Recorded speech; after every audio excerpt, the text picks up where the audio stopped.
Hi guys, today we learn about how to fix if Google Snapseed is not working, not opening on your Android phone.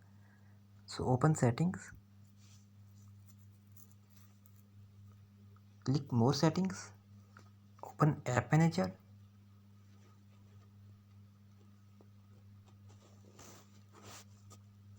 Now open Snapseed.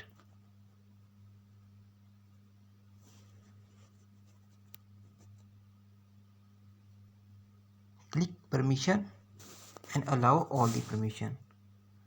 After that, just restart your mobile. After restarting your mobile, you open again Snapseed and check it is working. If it is not working, then you try second solution. So click storage, click clear cache and clear data. After that, you again just restart your mobile. After restarting your mobile, you open again Snapseed and check it is working. If still it is not working, then you try the last solution,